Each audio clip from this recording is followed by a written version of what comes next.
The 49ers absolutely blew out the Eagles 42-19 in week 13. I mean, they just embarrassed them completely, and I think they truly did prove that they are the top team in the NFC. Now, yes, San Francisco is 9-3, Philadelphia is 10-2. So, if we're talking about the playoffs, the first round bye still belongs to the Eagles for now.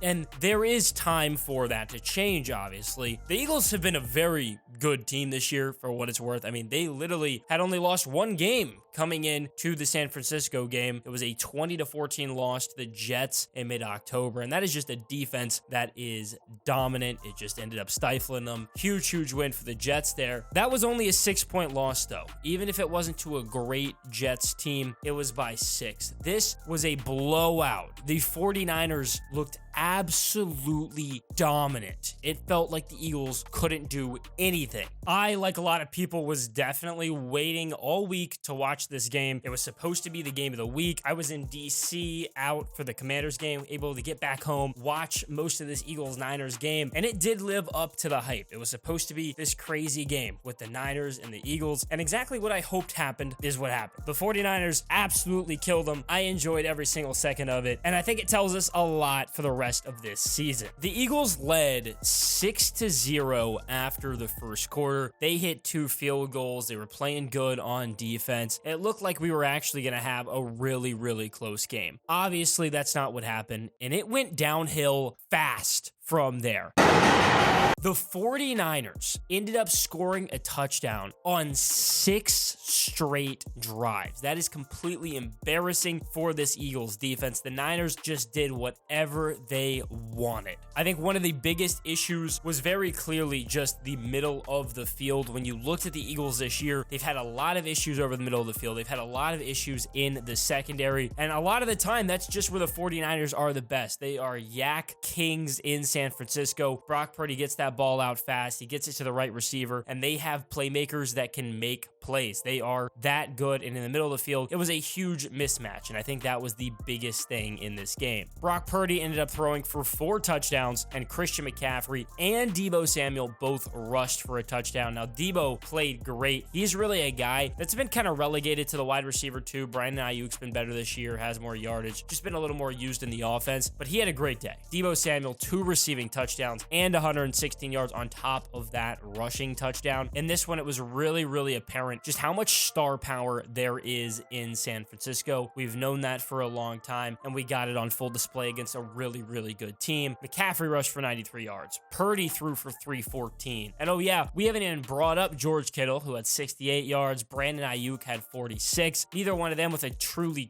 crazy game. But those are 2 players that are some of the best at the position in the league and can go off at any point. If you want to try to double team Deebo Samuel, they're going to go to Brandon Ayuk or vice versa. You look at George Kittle at tight end, he can make space in the middle of the field. There are just so many playmakers on this team, and it's why the 49ers are so good and so hard to stop, and the Eagles saw that on full display. The Niners are just completely loaded, and I definitely think that they are the best team in the conference right now, and what I wonder is if they still think that they were last season. The Eagles and the 49ers, they played in the NFC Championship last season. Now, I think that this Week 13 game has been circled for a very long time, especially by the 49ers, just because of that game. It was a complete disaster. The Eagles ended up winning 31-7, and San Francisco just had no shot. There was no hope whatsoever, and that's because Brock Purdy tore his UCL. Now, if you remember, Trey Lance was supposed to be the starter that year. He got hurt. Jimmy Garoppolo came in for him. He got hurt. All of a sudden, it was Brock Purdy as the starting quarterback, Mr. Irrelevant, their 3rd quarterback of the year. He gets hurt in the NFC Championship. So Josh Johnson comes in and then suffers a concussion, and then Purdy had to go back into the game and pretty much just couldn't throw the ball. And there's now a completely new NFL rule for an emergency quarterback because of how bad that game was. They just had no shot whatsoever, and that sucks. Now, I don't quote Stephen A. Smith very often, but I think he made a a really solid point on First Take. And that was that he said he thought the loss really did delegitimize the Eagles NFC title. And I think that's somewhat fair. I think a lot of Eagles fans are not going to agree with that, but a lot of 49ers fans probably do. The reality is that we're never going to know what would have happened in that game or what that game looks like if we get a fully healthy Brock Purdy for 4 quarters. We never got to see that. Ended up being this super hyped up matchup between two of the teams that really, I think you could have argued, were the two best teams in football last year, the Niners and the Eagles, and we were completely robbed of what that game could have been. Instead, it was this blowout with an injured quarterback and left us with a ton of questions. And I think the 49ers think they answered a lot of those questions by crushing the Eagles. But at the same time, this isn't the same Eagles team. The offensive line hasn't been as good. The secondary's had a lot more issues. This is a different team, but I think for the Niners, they needed this win.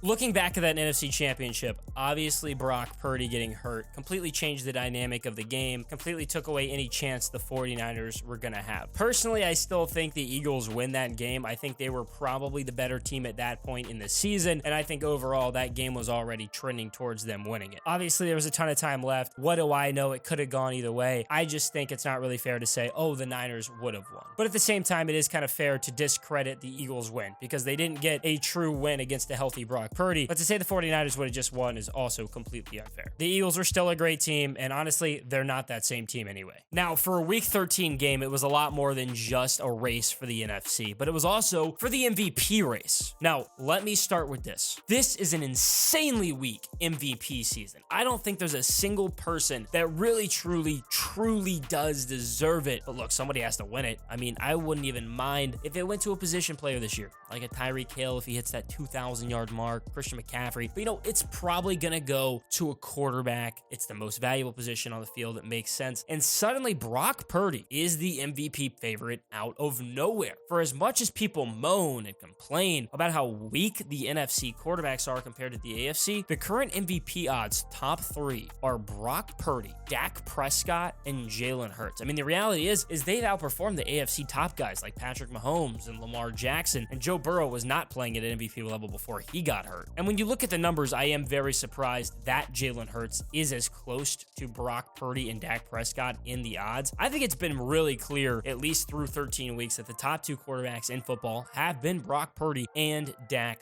Prescott. Now, there are a lot of complaints about the system or whatever, but why was it not an issue for Jalen Hurts to win MVP when everything around him was perfect, but it's not okay for Brock Purdy because he has good players around him too and is in a good system? That does not make any sense. It can't be one or the other. There's not a Patrick Mahomes every year. There's not an Aaron Rodgers every year who are just lighting it up and doing everything by themselves at times. Everything was perfect for Jalen Hurts. He had success. Everything's perfect for Brock Purdy. We can't treat those two things differently. Luckily, I think that is starting to change at least a little bit. Maybe that's because people just don't want Dak to win MVP. I don't know. But it didn't make any sense, and I do now think that Brock Purdy is getting the respect he deserves and very well could win MVP. I think Brock Purdy has a very real chance to win MVP. I think you can make the argument that he should win MVP. All I'm going to say is that it's week 13, and if you handed me a ballot and I had to pick the MVP through 13 weeks, it wouldn't be Brock Purdy. I'd be writing down Dak Prescott. As a Washington fan, trust me, I hate it. I wish I wasn't saying it. I think Jalen Hurts, obviously I don't like the Eagles, I don't like the Cowboys. Jalen Hurts is not somebody that I think should really even be in that top 3 spot. I think he's been good. I just think he's a very weak candidate. Not that Purdy and Dak are fantastic candidates, but I think that's the 1-2 right now. And if it was up to me, I think it's been Dak. I think he's been a little bit more for that offense. He's been spreading the ball out. He's been having a fantastic year. He's playing the best football he has since his rookie year. There is still a lot of time left, and who knows, in a couple weeks, I could be saying that Brock Purdy deserves MVP.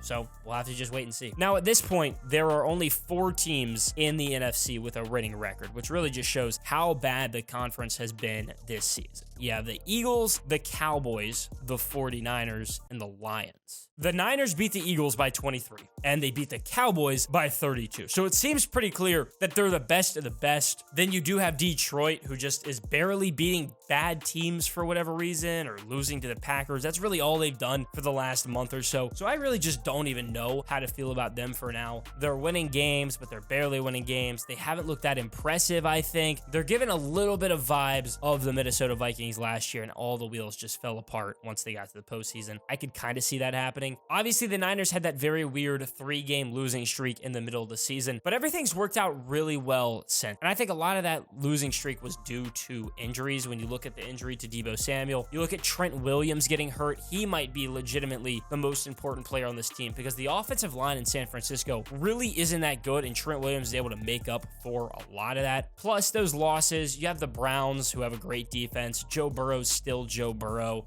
so it wasn't that crazy looking back that they lost those 3 games. And I think the concussion that Brock Purdy suffered in that stretch really made him a completely different player there for a minute, and I'm just glad to see him back. But ultimately, the 49ers are 100% back in the driver's seat in the NFC, maybe in the NFL. Who knows if they get the bye or not? It's really going to depend if the Eagles can lose a game, but this is the best team in the NFC this season. They were my Super Bowl pick a year ago. I think I may have been right if it wasn't for injuries, and if San Francisco can actually stay healthy this season, finally, then I think they could win it all. And I think Brock Purdy might win MVP too.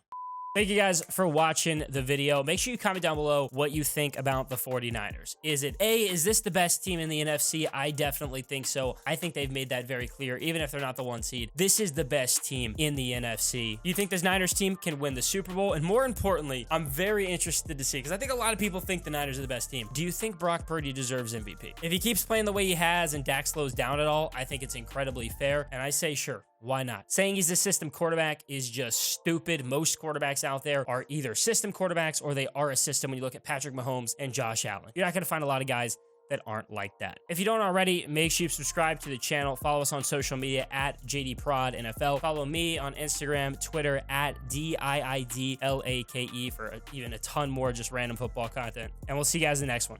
Peace.